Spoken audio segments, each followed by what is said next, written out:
उसका काम है क्षमा करना और तुम्हारा काम है गलती करना। करो। गलती नहीं करोगे तो समझोगे कैसे?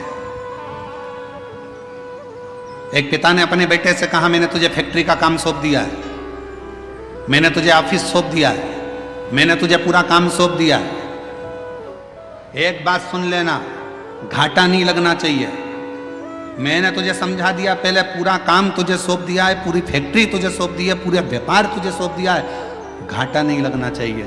और बेटे ने काम करना चालू करा।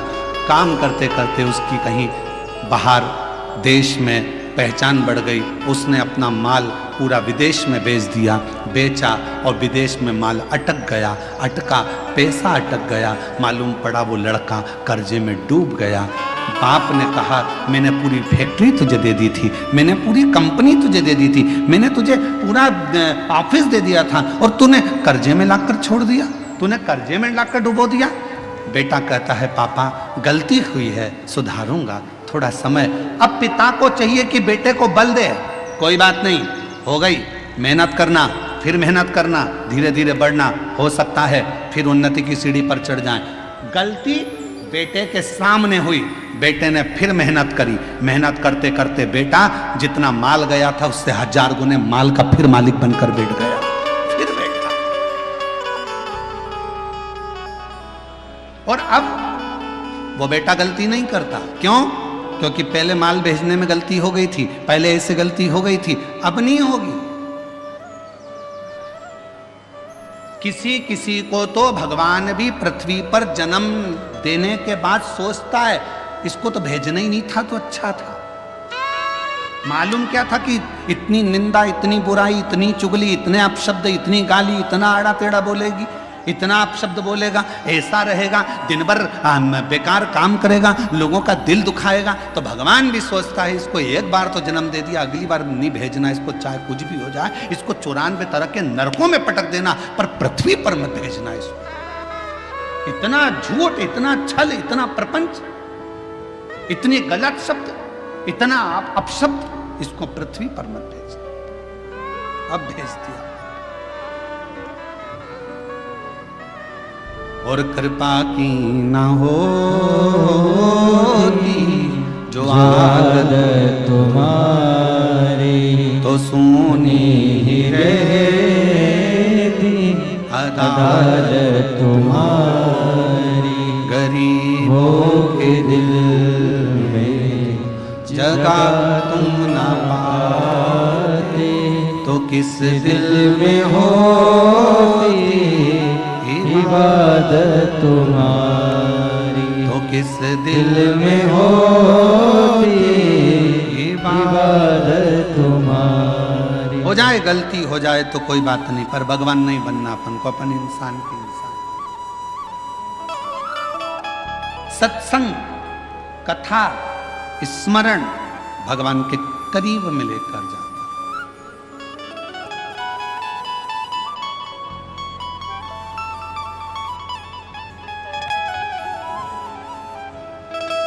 और ले गया।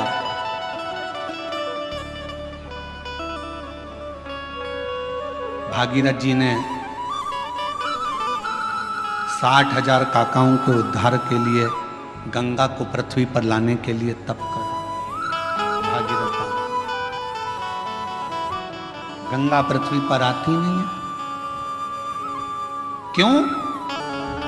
क्योंकि मैं अगर पृथ्वी पर चली गई तो पताल में चली जाऊंगी। गंगा को झेलने वाला, गंगा को संभालने वाला कोई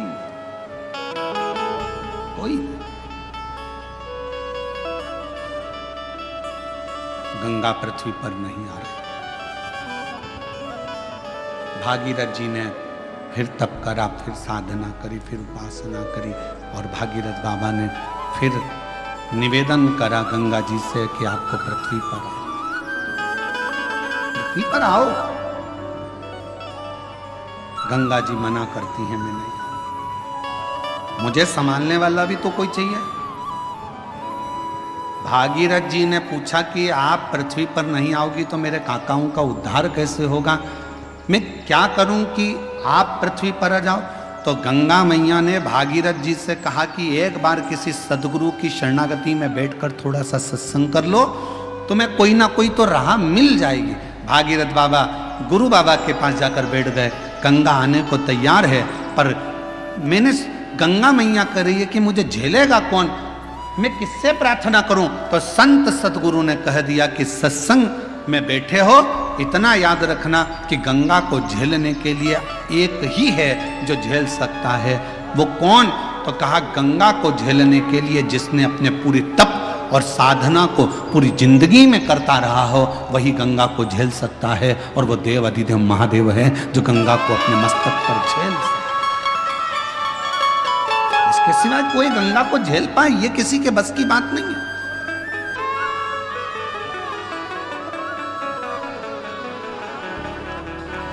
भागीरथ जी ने शिव जी की आराधना करी।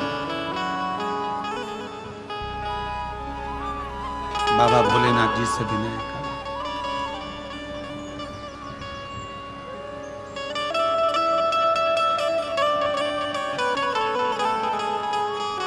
महादेव नमन चरणों में स्वीकार कीजिए, सबका किया है मेरा कल्याण कीजिए, उद्धार कीजिए।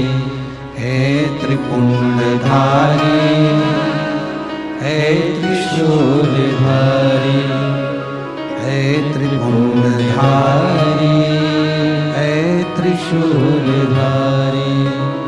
चरणों में तेरे बाबा जी पावन है चारों धाम।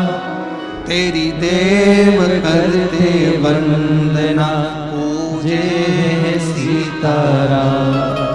तेरी देव करते वंदना, पूजे है सीताराम। हो जाए पूरी कामना, हो जाए पूरी कामना। उपकार कीजिए, सबका किया है मेरा उद्धार कीजिए, कल्याण कीजिए। हे त्रिपुंडधारी, हे त्रिशूलधारी, हे त्रिपुंडधारी, हे त्रिशूलधारी। आप कुछ कृपा करो। भागीरथ जी ने भगवान शिव की आराधना करना प्रारंभ करी। शिव जी के लिए अखंड तप किया भागीरथ बाबा ने। ऐसी अखंड साधना करी कि भगवान शंकर का कैलाश धाम हिल जाए, पर शिव का कैलाश नहीं हिला। भागीरथ जी ने खूब तप करा, पर शंकर भगवान का कैलाश धाम नहीं हिल पाया, हिला ही नहीं।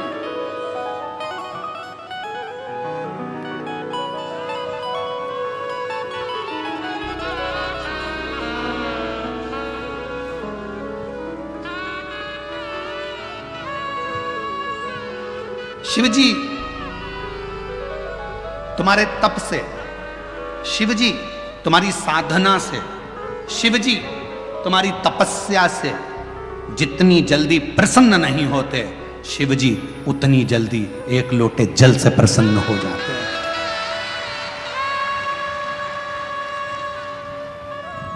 और फिर निवेदन करूंगा, सावन का महीना लगते से ही मेरी जीजियों से निवेदन है, एक लोटा जल नहीं, कितना?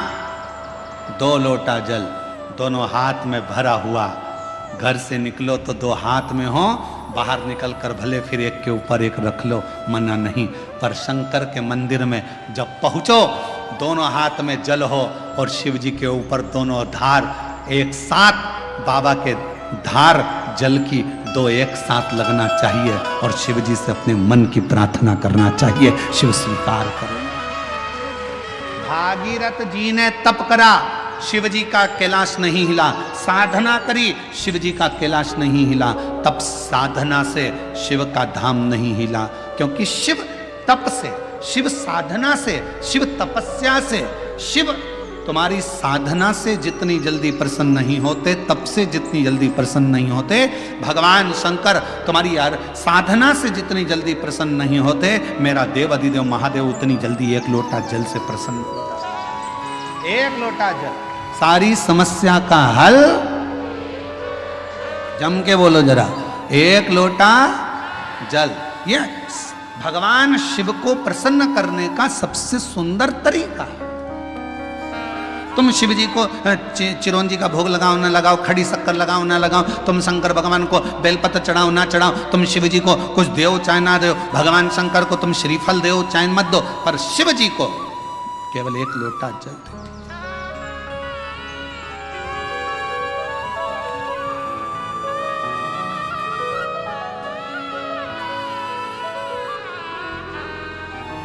छत्तीसगढ़ में एक बहन ने एक प्रश्न लिख के भेजा था कि भगवान के मंदिर में नारियल क्यों तोड़ा जाता है।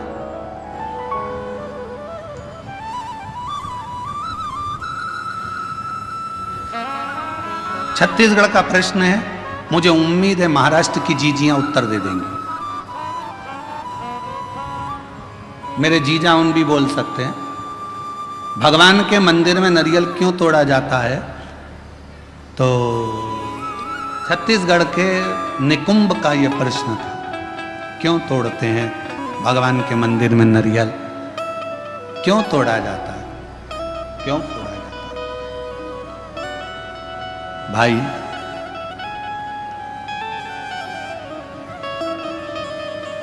कहा तो कहा भगवान को प्रसन्न करने के लिए, पर हमसे अगर हमारे हम अब इस जगह पर हम हमारे शिव पुराण की बात नहीं कर रहे हैं, हम हमारे दिल की बात कर रहे हैं, हमारे मन की बात कर रहे हैं। ये हम हमारे मन से कर रहे हैं कि जीजी ने पूछा कि भगवान के मंदिर में नारियल क्यों तोड़ा जाता है, तो शायद मेरा दिल कहता है कि भगवान भी कहते होंगे तू मेरे मंदिर में नारियल तोड़ ले पर अपने घर को मत टूटने देना, तू मेरे मंदिर में नारियल तोड़ ले पर अपने राष्ट्र को मत टूटने देना, तू मेरे मंदिर में नारियल तोड़ ले पर अपने सनातन को मत टूटने देना, तो नारियल के रूप में स्वीकार। ये मेरा दिल कहता है। किसी को गलत लगे तो मैं क्षमा चाहता हूं इस बात के लिए, पर मेरा मन कहता है कि मेरा शिव कहता होगा, मेरे राम कहते होंगे, मेरे हनुमान कहते होंगे, मेरे भगवान कहते होंगे कि मेरे सामने तू नारियल तोड़ ले पर अपना घर मत टूटने देना, मेरे सामने तू नारियल तोड़ ले पर सनातन धर्म मत टूटने देना, मेरे सामने नारियल तोड़ ले पर हिंदू धर्म मत टूटने देना, और मेरे सामने नारियल तोड़ ले पर मेरे राष्ट्र को मत टूटने देना। मुझे स्वीकृत रहे।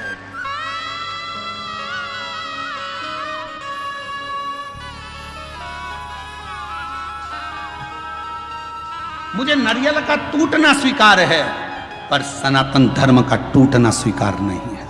मुझे नारियल का टूटना स्वीकार है पर मेरे हिंदू धर्म का टूटना स्वीकार नहीं है। मुझे नारियल का टूटना स्वीकार है पर अपने भारतवर्ष को टूटना स्वीकार नहीं है। मुझे ये चलेगा। तो मेरा दिल कहता है कि भगवान नारियल टूटने का एक क्रम, शुभ कार्य में नारियल क्यों फोड़ा जाता है कि जो भी तकलीफ हो, कोई कष्ट हो, मेरा बाबा स्वीकार करना, ये हमने इसको दे दिया, जो भी था उसको प्रदान कर।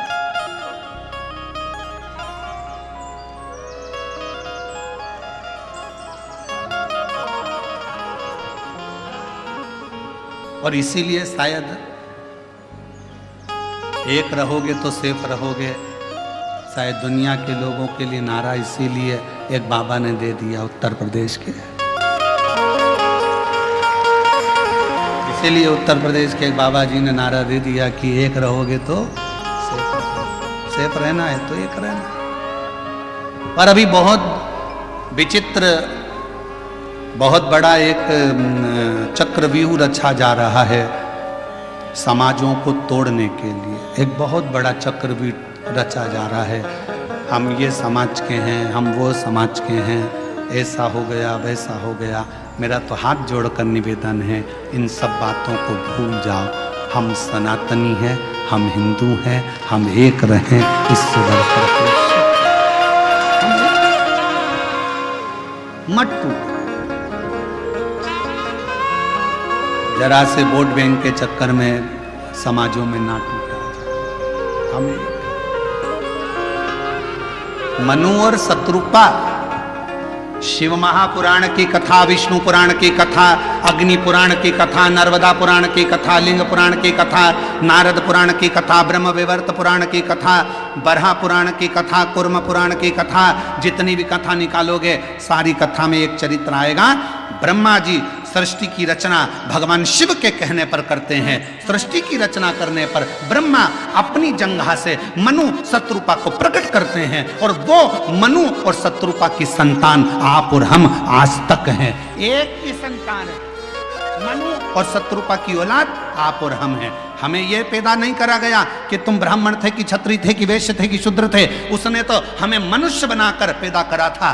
भगवान ने अपना बनाकर पैदा करा था। और जब भी माँ और बाप अपने बच्चे को जन्म देते हैं तो ये सोचकर जन्म देते हैं कि मेरा बेटा एक दिन मेरा नाम रोशन करेगा, एक दिन मेरा बेटा मेरे पद चिन्हों पर चलेगा। भगवान अपने माता पिता अपने बच्चे को इसलिए जन्म नहीं देते कि मेरा बेटा कोई ऐसा कार्य करेगा, गलत कार्य करेगा, बेकार करेगा। ना ना ना, वो उसने जन्म अच्छे कर्म के लिए दिया,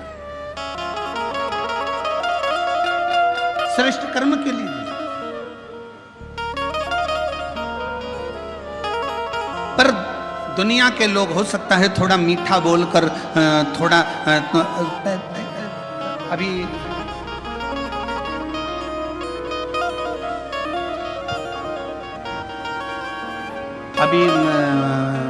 बहुत अच्छे अच्छे फल आ रहे हैं बाजार में, बहुत अच्छे अच्छे आ रहे हैं। उसमें से एक मैंगो आम, जामुन,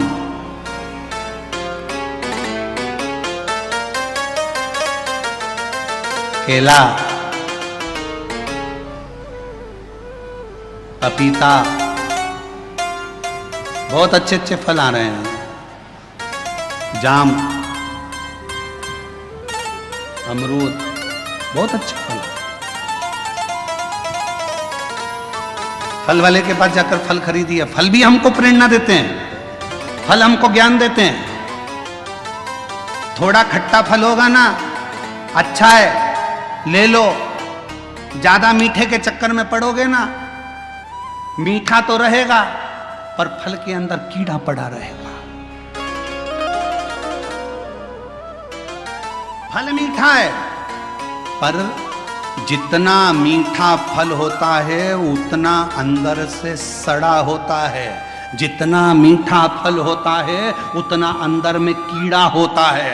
इसलिए ज्यादा मीठा बोलने वालों से सावधान रहना। ये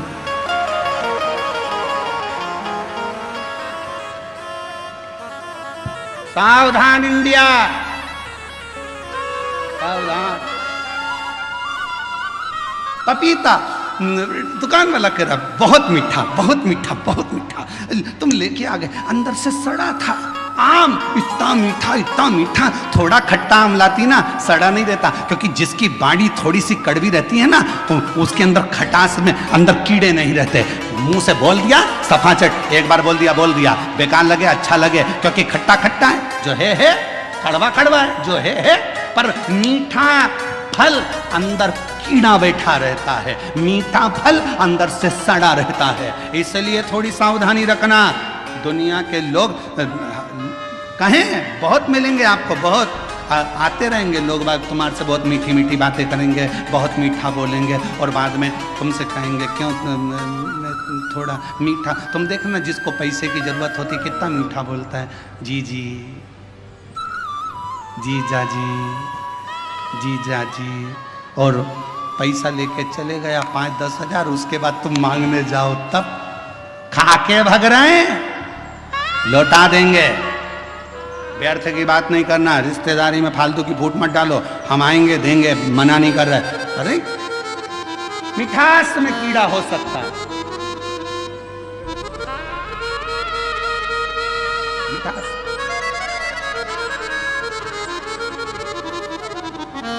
पर खटास में कीड़ा नहीं हो सकता।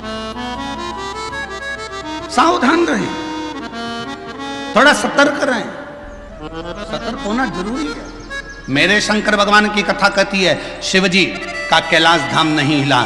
बहुत तप करा, भागीरथ जी ने साधना करी, तप करा, पर भगवान शंकर का कैलाश नहीं हिला, क्योंकि उनने तप करा था। अगर तप की जगह पर एक लोटा जल लेकर पार्थिव लिंग का निर्माण कर कर शिवजी को जल चढ़ा देते, मेरा शंकर सामने प्रकट हो जाता। और आखिरी में भागीरथ जी ने देखा शिवजी प्रकट नहीं होते, तब भागीरथ बाबा ने वही किया जो आप करते हैं। एक लोटा जल मेरे भागीरथ बाबा ने शिव को हृदय का जल चढ़ाना प्रारंभ करा, तो शिव सामने आकर प्रकट हो गए। मांग तुझे क्या चाहिए भागीरथ, बोल तुझे क्या दूं मैं, क्या दूं? तो भागीरथ बाबा ने कहा प्रभु बस गंगा जी पृथ्वी पर आना चाहती हैं, पृथ्वी पर आएंगी तो पाताल में चली जाएंगी, आप कृपा करो कि ये गंगा को अपने जटा में झेल ले। शिव जी ने कहा जटा में? हाँ।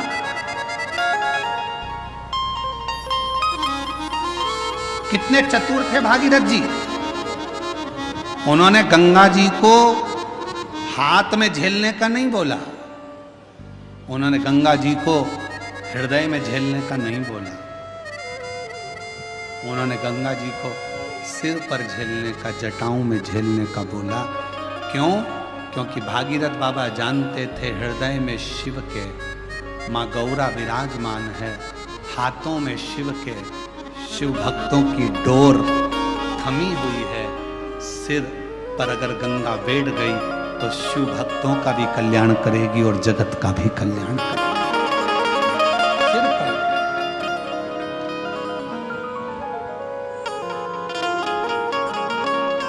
और मैया ओ गंगा मैया,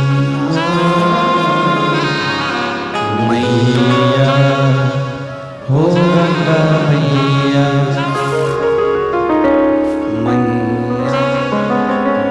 गंगा मैया,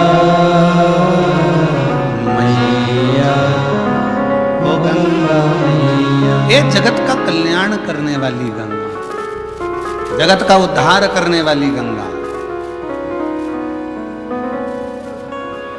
फिर किसी ने एक बार प्रश्न किया था, क्या शिवजी को गंगा का जल अधिक प्रिय है? शंकर भगवान को गंगा का जल अधिक प्रिय है? तो शिव महापुराण की कथा कहती है शंकर भगवान को तुम अपने घर का जल चढ़ा दो, शंकर भगवान को तुम्हें जो जल मिले वो चढ़ा दो, क्योंकि शंकर के ऊपर जब जल चढ़ता है चढ़ते से ही वो जल गंगा जल बन जाता है। अलग से गंगा जल की जरूरत शिव को नहीं, शिव को अलग से गंगा जल की जरूरत नहीं, तुमने चढ़ाया वो जल अमृत बन गया। हम तो कई बार लोगों से कहते तुम्हारे बच्चे की तबीयत खराब है, तुम्हारे बच्चे को तकलीफ है, डॉक्टर को दिखाओ।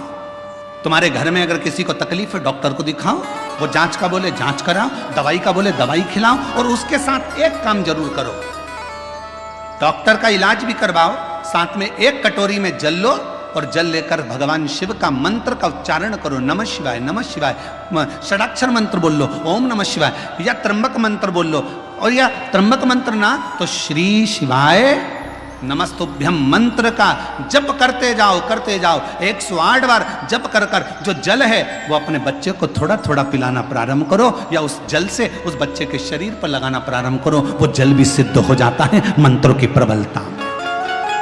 डॉक्टर को भी दिखाओ, डॉक्टर का भी इलाज करवाओ, दवाई दे दवाई खिलाओ, जांच का बोले जांच कराओ, पर साथ में शिव पर करा हुआ विश्वास, मंत्रों का उच्चारण, शिव तत्व का नाम सुख प्रदान करता है। एक पत्र है, अच्छा है।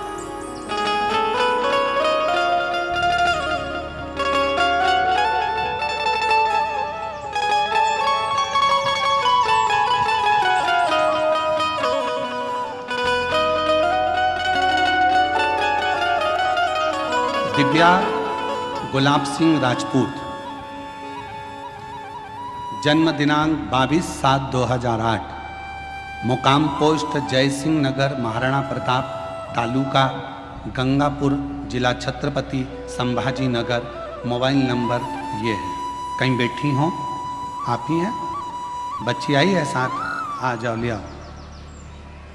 मैं दिव्या राजपूत, बाबा की कृपा से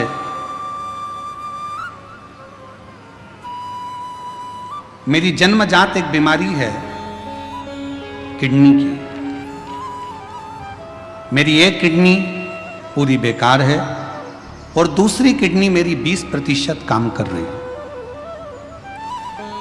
डॉक्टर ने कहा था कि सिर्फ 2 साल तक जीवित रह सकती है, पर शिवजी पे भरोसा कर कर आज तक जीवित हूं। ये मेरे शंकर की करुणा है, मेरे शिव की उदाहरण। गुरुदेव, पहली किडनी तो थी नहीं, दूसरी भी 20% ही बची थी, तो डॉक्टर ने मुझे 2 साल दिए थे कि अब तुम 2 साल से ज़्यादा नहीं रहो, पर बाबा की कृपा से मैं जीवित हूँ, अच्छी हूँ। गुरुदेव, मैं हर जगह कथा में पहुंची। गुरुदेव, कथा में आने का मेरा केवल एक ही काम था, क्योंकि मुझे डॉक्टर ने डायलिसिस पर डाल दिया और डॉक्टर ने कह दिया था कि डायलिसिस चलेंगे। अब मन करता था कि डायलिसिस की जिंदगी क्या जिंदगी। तब किसी ने कहा कि अगर पंडाल में बैठकर शिव महापुराण की कथा सुनी जाए, शिवजी को 1 लोटा जल चढ़ाया जाए, तो उसका फल जरूर मिलता है। और बाबा की ऐसी कृपा हुई, मैंने नागपुर, सीहोर, छत्रपति संभाजी नगर में कथा को सुना और वेजापुर पंडाल में भी कथा सुनने के लिए आई हूँ।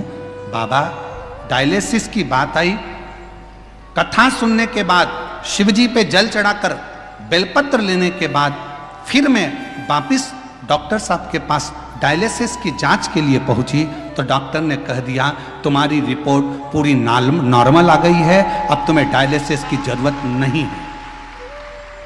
पत्र को आप लोग देख सकते हो, पूरी रिपोर्ट नॉर्मल आ गई है, अब तुम्हें डायलिसिस की जरूरत नहीं है। मैं बाबा को यहाँ प्रणाम करने के लिए आई, मैं बाबा को नमन करने के लिए। और तेरी कृपा का क्या है भरोसा, कब किस पर हो जाए, जरा सी हम पर कर दो, जरा सी हम पर कर दो। मेरी कृपा का क्या है भरोसा, कब किस पर हो जाए, जरा सी हम पर कर दो, जरा सी हम पर कर दो। मुकाम गंगा सागर नामदेव, धूलिया डोंगर गांव, तालुका पाथरी, जिला परभणी। डोंगर गांव में हम रहते थे और डोंगर गांव में रहते रहते हमारे को बच्चे तो हुए, पर बच्चे शांत हो गए, जीवित नहीं रहे। गुरुदेव, हम वहाँ रहने के बाद में डॉक्टरों से इलाज करवाते रहे।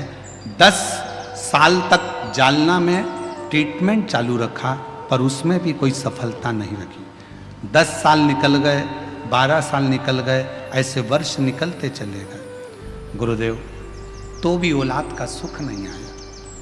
फिर किसी ने कहा कि एक बार पंडाल में जाकर कथा सुनो। हम पंडाल में जाकर बाबा को कथा सुनने प्रारंभ करा, बाबा से विनय करी, वहाँ की मिट्टी को अपने गर्भ से लगाया और बाबा से झोली पसार कर संतान का सुख मांगा। पशुपति व्रत 2 बार करे, सफेद आंकड़े की जड़ का प्रयोग 2 बार करा और बाबा ऐसी कृपा शिवजी ने कर दी कि मेरा गर्भ ठहर गया। गर्भ ठहरा तो बाद में मालूम पड़ा कि मेरे गर्भ में 1 नहीं 2 बच्चे हैं। और बाबा की कृपा से गर्भ में 2 बच्चे, जानकर समय बीता, बच्चे ने जन्म लिया, पर एक बच्चे की स्वास्थ्य ज्यादा खराब रहा, तो भी पूर्ण भरोसा शिवजी पर था और बाबा की कृपा से आज मेरा दूसरा बच्चा भी स्वस्थ है। 11 अगस्त 2023 को हमारे यहाँ पर बाबा की कृपा से दोनों बच्चों ने जन्म लिया। शिवजी की कृपा से दोनों बच्चे स्वस्थ हैं। दोनों का फोटो लगा रही हूँ, फोटो आप लोग देख सकते हो। और अगर बच्चे आए हों तो उनको लेकर बेलपत्र लेने के लिए आ सकते हैं। तेरी कृपा का भरोसा कब किस पर हो जाए, जरा सी हम पर कर दो, जरा सी हम पर कर दो।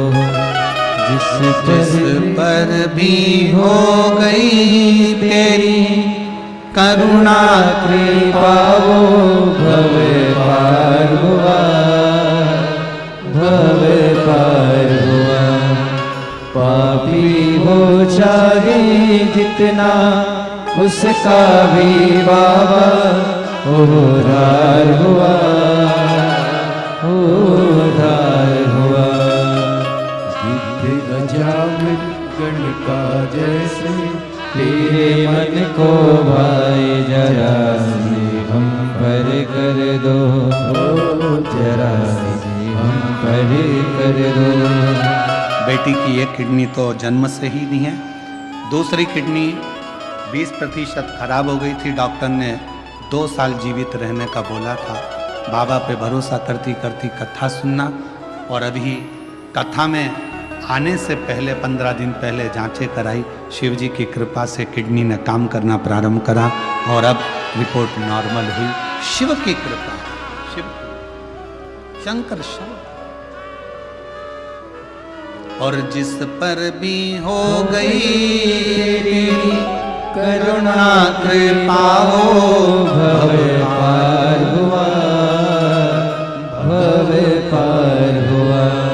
आपी हो चाहे जितना उसका भी बाबा उद्धार हुआ, उद्धार हुआ।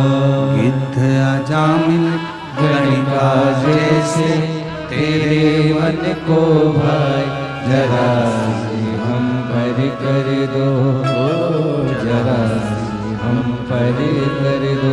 तेरी कृपा का क्या है भरोसा कब किस पर हो जाए, जरा सी हम पर कर दो। निवेदन करेंगे, दुनिया की दृष्टि में ये केवल शिव महापुराण की कथा है, पर कोई हमसे पूछे क्यों गुरुजी ये शिव पुराण की कथा है, हम कहेंगे ये केवल कथा नहीं है। बेटा और बेटी अपने बाप से बात कर ले शंकर भगवान से, ये वो शिव तत्व की आनंद